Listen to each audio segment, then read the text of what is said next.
We've talked at length about the different events, characters, locations, the symbolism, language, and a whole lot more of Faith the Unholy Trinity. And throughout all the videos I've painted a small picture of a timeline that seems to fit seamlessly with the events through each of chapters 1 to 3. However, in today's video I will attempt to create a timeline of events and lore in full chronological order, so we have as complete a picture as ever for this great indie game. I will be using, of course, the notes as much as possible to complete this timeline, as well as filling in the gaps where it seems most appropriate. I will not be going into super detail on each of the events, as we've covered the most important ones in other videos, so feel free to go and check them out if you haven't already. Now, as with all timelines, we of course have to go back to where it all began. March 18th, 1934. The Eternal Order of the Second Death, a cult whose purpose is to bring about the Antichrist, performs the Second Death ritual on an unsuspecting nun of the Catholic Church, Miriam Bell, in the basement of Snake Meadow Hill Church. The Second Death ritual was successful and opens up a portal to hell, and after 5 days of passing infant newborns through the portal, contact was received from the other side.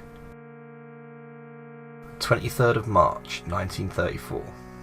A child was passed back through the portal from hell, but despite what they might tell you, it was not a normal human being like you or me. It was a demon named Astaroth who grew up to become the cult leader, Gary Miller. Sometime in the 1940s, 6 children die in a corn maze at Snake Meadow Hill Church. One staff member recounts losing them and making graves for each of them, as well as renouncing the ministry and her faith, given the state of the remains of the children's bodies. Sometime in the 1950s, Miriam Bell, now a fully fledged member of the cult, is hired by the church to look after the children at the orphanage in Snake Meadow Hill Church, being highly recommended by the main office of church administration in Hartford, which is controlled by the cult along with a number of other organisations and industries in the Connecticut area in which these incidents take place. The Snake Meadow Hill Church is a key area of cult activity and another way to bring children into the cult for various rituals and summonings. Father Clark is the man who actually ran the church at that time, but is wholeheartedly unaware of the cult's activity. In the late 1950s to early 1960s, 6 orphans arrived at Snake Meadow Hill Church to be taken care of at the orphanage there. 2 of them are John Ward and Lisa Pearson, who both play a large part in the faith story. Under Miriam Bell's watch, the children were drawn to her through her demonic powers, looked up to the sky, and lined up around that cornfield. This strange behaviour, however, pales in comparison to what was to come for these children. Not too long into their stay, the preparation ritual for the second death is performed in the basement on the 4 other children first, so one account says. Not long after this, Father Clark reached out to a detective whose last case it was to investigate Snake Meadow Hill Church after 4 of the children went missing from the church along with 1 staff member. Miriam Bell was also presumed dead. These events were likely, of course, the result of the activities and the rituals taking place in the basement, though when questioned by Father Clark and the detective, the 2 remaining children, John and Lisa, informed them that Miriam Bell, the deceased nun, was still very much alive. Finally, after much investigating, Father Clark and the detective find Miriam Bell after hearing cackling and see her drag Lisa and John into the basement. Father Clark followed them, but he didn't survive the cult. Lisa and John are then ritualized by the Eternal Order of the Second Death. They are consumed by Miriam Bell in the portal to hell in her face, but unlike the others that died on their return, John and Lisa survived and were deemed successful candidates to potentially receive the second death when they are older. From here on, John and Lisa were watched carefully by the cult. Their activities continued, demons were conjured, and many people died and went missing. The cult's strength grew, and they continued to find the right vessels for the second death in the hope of bringing forth the Antichrist. That's where our next important date comes into the timeline. The 6th of September 1986. Amy Martin, a 17-year-old girl who lives with her parents Bob and Cindy, snuck out of her house to attend a get-together at the abortion clinic she was working at. Her mum Cindy had forbade her from working there due to the looks her book club friends had given her after hearing of her daughter's new internship. Her father Bob was away as a missionary, and Cindy was having delusions after she miscarried twin boys, Nate and Jason, believing them to still be very much alive and well. This took a toll on Amy, and together with this added distance and vulnerability, she was groomed by Gary and the cult who owned the abortion clinic she worked at. The get-together Amy would sneak off to attend would actually be the night of her second death ritual, and after having her possessed by a demonic hand-sprouting demon to aid in the second death ritual, the cult then dumped her off at her home, and it is then on for the next few weeks that Cindy and subsequently Bob grow concerned over their daughter's strange new behaviour. September 21st, 1986. On this fateful night, a grown-up John Ward, now a member of the church, and his colleague, Father Allred, go on a mission to exorcise a demon inhabiting a 17-year-old girl, which is of course Amy Martin, at her home in Snake Meadow Hill Road. Father Allred, having already been in touch with the parents and visited Amy, was already well aware of what was required to save her. Unfortunately, he underestimated the power of the demon inhabiting Amy, and the cult's power was far stronger than he thought. After going into the basement and beginning the exorcism with support from John, Amy's parents came downstairs, which Father Allred had forbade as it strengthened the demon's resolve. It feeds off of fear, and that moment was enough for the demon. As John led Bob and Cindy back upstairs, Father Allred lost control of the situation. Amy escaped her binds and killed Father Allred.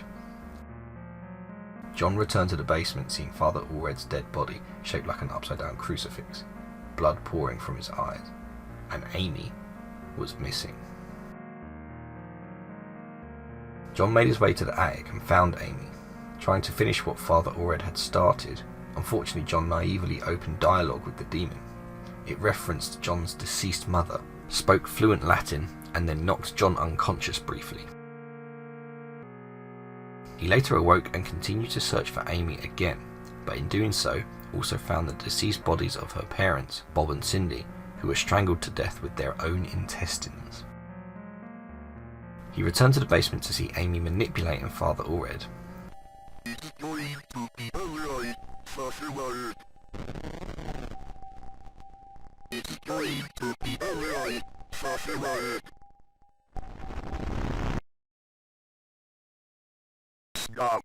If you have come this far in the video, do not forget to like and subscribe to the channel. Have faith, my friends. It is the only way to stop Gary and feed my family.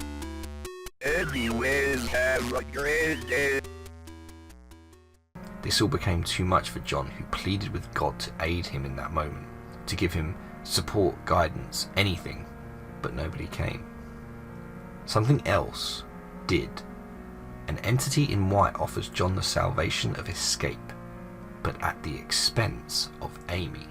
It was this decision that John would have to live with for the rest of his life. It is heavily theorized that this entity relates to the unspeakable, and it used John's fear to consign Amy to her fate whilst letting John escape. John essentially made an unwitting deal with the devil.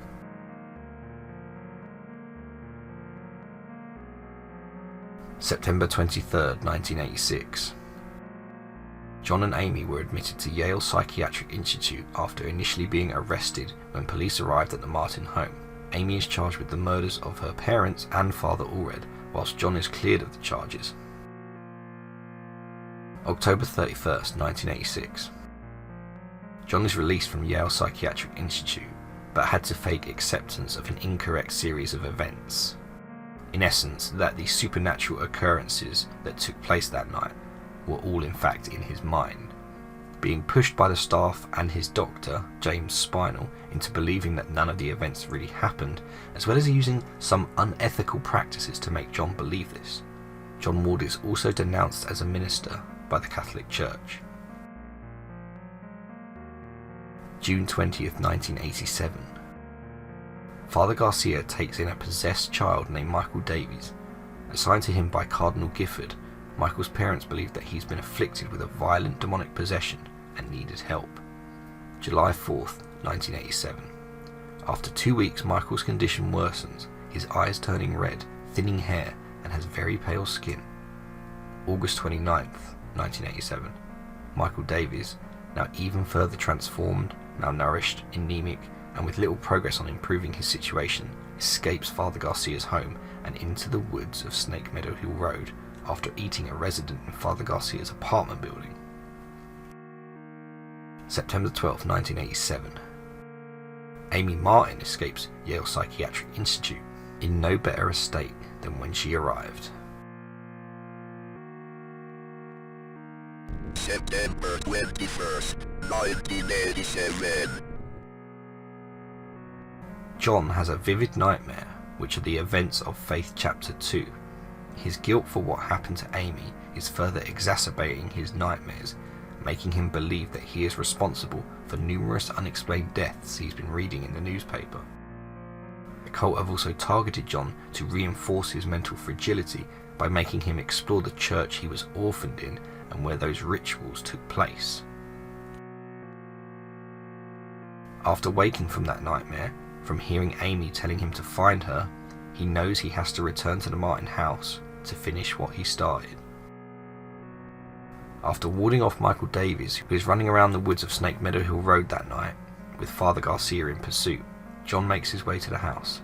He confronts Amy in the attic once again, but fails to exorcise the demon possessing her, and she jumps out of the window.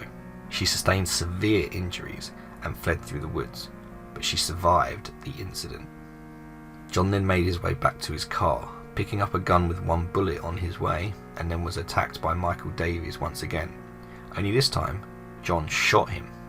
Michael staggered onto the road and was run over by a reticulated lorry. John escaped, unsure if he made the right decision to leave Amy, but knew that his faith would lead him down the right path.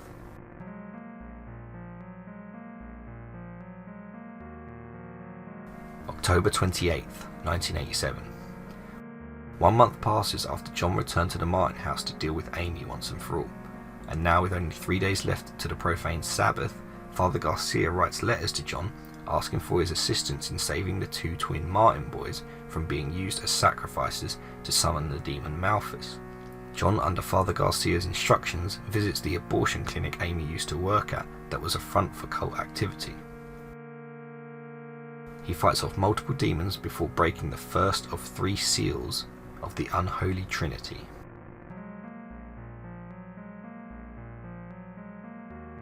October 29th, 1987. John receives multiple letters from both Lisa Pearson and Father Garcia requesting him to go to an apartment building in New Haven. Lisa is worried about the cult activity taking place in her home, whilst Father Garcia has discovered information that he believes the cult will try to summon a powerful demon, Malthus, at the apartments. John investigates, once again fighting off demons, learns of a newly summoned demon named Alu which had taken hold of Lisa. After becoming possessed himself and fighting it off, John finds Lisa and successfully exorcises Alu from her, saving his childhood friend. But John's work is not yet done. He then proceeds to venture into a seemingly unreachable floor of the apartments where he meets Tiffany, a cultist who fell for Gary before performing the second death ritual on herself willingly, becoming a rejected vessel and sprouting a demon from her neck, who John must also defeat and dispel the second seal of the Unholy Trinity.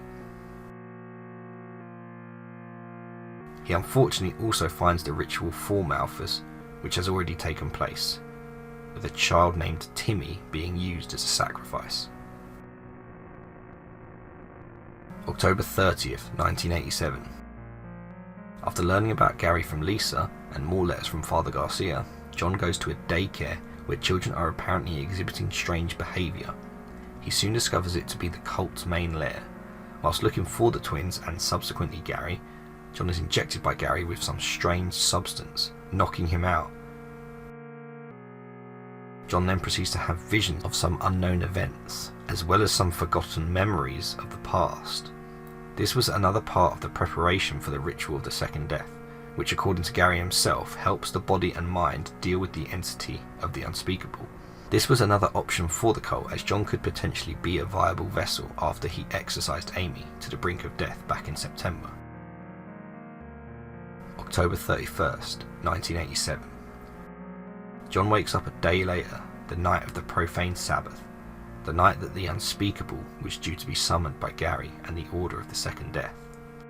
John and Gary meet, and the cult leader provides John with a number of pertinent answers to his many questions. From Malthus's arrival, which already took place, to the twins Nate and Jason having not actually been born and were in fact miscarried. The two finally face off in battle, and it is here where Father Garcia comes in to save John and meet for the first time in person. Don't be afraid, John.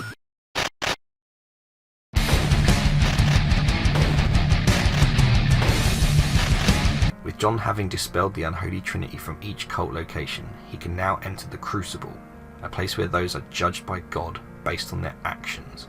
This is where John's final test of faith takes place. He must defeat Gary's true form, that of his demon Astaroth. He must also contend with Malthus, as well as the two merging with the dead body of Gary's mother Miriam Bell, who was meant to be the original vessel for the unspeakable, though her body became weak with age. They merge to become Super Miriam, an all-powerful demonic entity, seemingly unstoppable. But John finally has faith in the Lord and is able to survive and destroy the demon with fire. Malthus is destroyed, and Gary is on his knees near death, before Amy appears and the unspeakable takes Gary back through the portal to hell. John though gets to have closure and to speak to Amy and finish what he started by exorcising the demon from her and finally killing her in the process.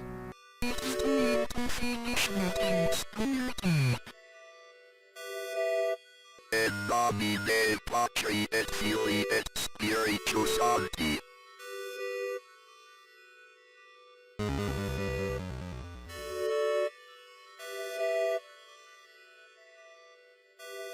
Amen. John then drives off with Lisa or Father Garcia to see where life takes him next, further into cult activity and demon vanquishing, or a peaceful life with Lisa away from everything that's happened.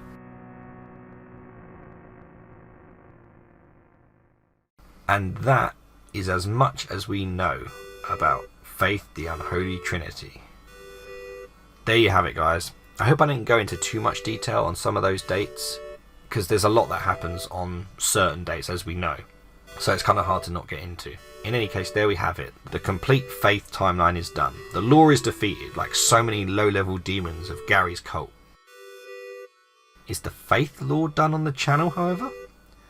Well, we have covered near enough everything. John has moved on, some might say into the lands between. Check out that video. But no, of course not. I don't know when I plan to do another faith law video, but this timeline marks the first video of volume 2 of the Faith Law Compendium, and there can't be a volume with just one video in it. So to all you fans of this great game, have faith that one day another law video may reach your notification box.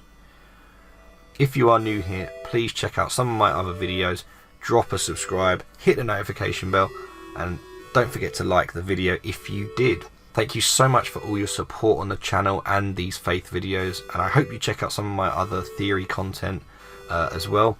I've got a lot planned for this channel, so please do stick around. Thank you guys again so much for watching, and I will see you in the next video.